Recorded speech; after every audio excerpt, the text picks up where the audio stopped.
जबलपुर के पूर्व विधानसभा क्षेत्र के विधायक लखन घनघोरिया और शहर जिला कांग्रेस कमेटी के अध्यक्ष सौरभ नाटी शर्मा द्वारा एक निजी होटल में पत्रकार वार्ता का आयोजन किया गया।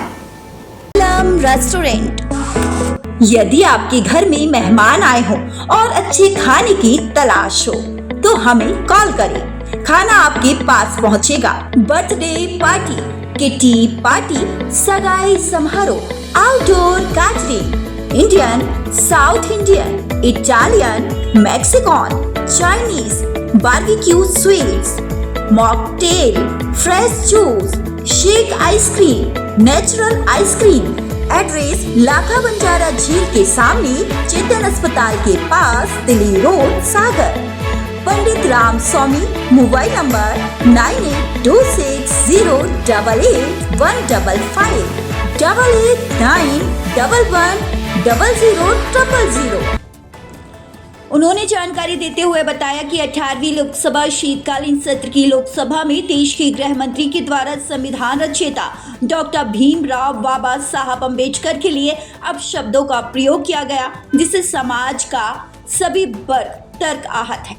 और इसी क्रम में देश का हर वर्ग जो संविधान के प्रति समर्पित है, हर वह संगठन, हर वह पार्टी जिसका देश के प्रति लगाव है, जो बाबा साहब के दिए हुए मूलभूत सिद्धांतों को नमन करता है, वह गृह मंत्री द्वारा की गई इस टिप्पणी के पुरजोर विरोध करता है। इसके लिए कांग्रेस हमेशा जब तक गृह मंत्री इस्तीफा नहीं देते, हमारी यह लड़ाई चलती रहेगी।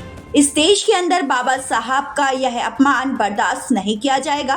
कांग्रेस पार्टी बाबा साहब के आदर्शों के लिए, इस समाज के लिए हमेशा अग्रसर रहेगी। की मानसिकता साफ तौर पे दर्शा रही है कि वह बाबा साहब और बाबा साहब के द्वारा निर्माण किए गए संविधान से कितनी नफरत करते हैं। जिस तरीके से इस देश के गृह मंत्री, जिनको उस सदन में बैठने की जो हैसियत है वो इस देश के संविधान के कारण मिलती है, जिन बाबा साहब ने उस संविधान का निर्माण करा, उसके कारण अमित शाह उस सदन के हिस्सा बनते हैं। और उस संविधान के रचयिता को जिस असंसदीय तरीके से अमित शाह के द्वारा कहा गया है, इसका विरोध, इसका आक्रोश समूचे हिंदुस्तान में है। और न केवल राजनीतिक दल, न केवल विपक्षी दल, बल्कि इस हिंदुस्तान में संविधान को मानने वाला आदमी, संविधान को प्रणाम करने वाला आदमी इस बात से विरोध में है और इस बात से आहत है। कांग्रेस पार्टी और समूचा विपक्ष इस बात को लेकर निरंतर आंदोलनरत है।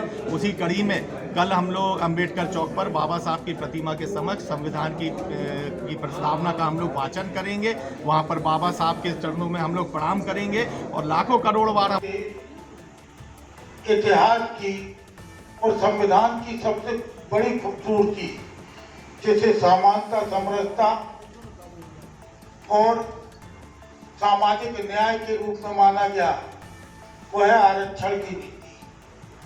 3 मुख्य बिंदु हैं। इन 3 बातों से इनको सबसे ज्यादा नफरत है।